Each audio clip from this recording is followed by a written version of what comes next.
T V channels پر جو اشتہارات دکھائے جاتے ہیں وہ کوئی بھی شریف انسان اپنے خاندان کے ہمراہ دیکھ نہیں پاتا، لیکن ستم بالائے ستم ہمارے ذہن اس قدر معوف ہو چکے ہیں کہ ہمیں اس کے تباہ کن اثرات کے بارے میں غور کرنے کا موقع ہی نہیں ملتا، کیونکہ ہمیں اس قدر بیہودہ اشتہارات دکھا دکھا کر ان کا عادی بنایا جا چکا ہے۔ دوسری طرف اگر دیکھا جائے تو عورت کی آزادی دراصل تقلید مغرب ہے۔ جی ہاں، یہ وہی آزادی ہے کہ جس نے مغرب کے خاندانی نظام کو تباہ کر دیا ہے، اور اسی نے مغرب میں عورت کو ذلیل و رسوا کر دیا ہے۔ یہ وہی آزادی ہے جس نے مغرب کی عورت کو عدم تحفظ دیا اور جس نے مغرب کو اخلاق کی پستیوں کی جانب دھکیلا ہے۔ اسی آزادی نے مغرب میں عورت کو اعلیٰ مقام دینے کے بجائے اسے زمانے میں ذلیل و خوار کر دیا ہے۔ گزشتہ دنوں سوشل میڈیا پر وائرل ہونے والے ایسے ہی ایک اشتہار کے بعد حکومت کا کردار لمحہ فکریہ ہے۔ حال ہی میں متعارف کرایا جانے والا سائبر کرائم بل شخصی آزادی پر تو قدغن لگا رہا ہے،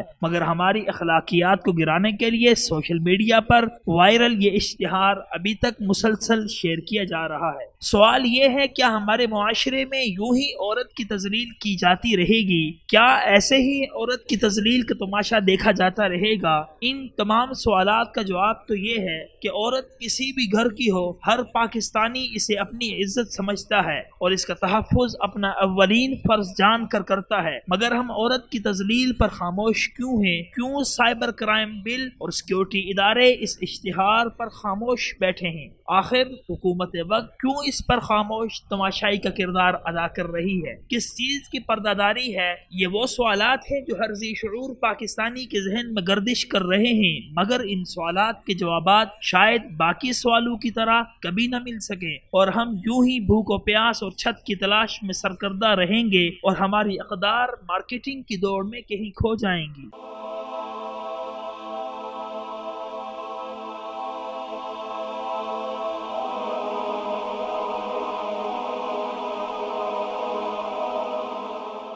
ایمان کی کرن، ہدایت کی شمع، رسالہ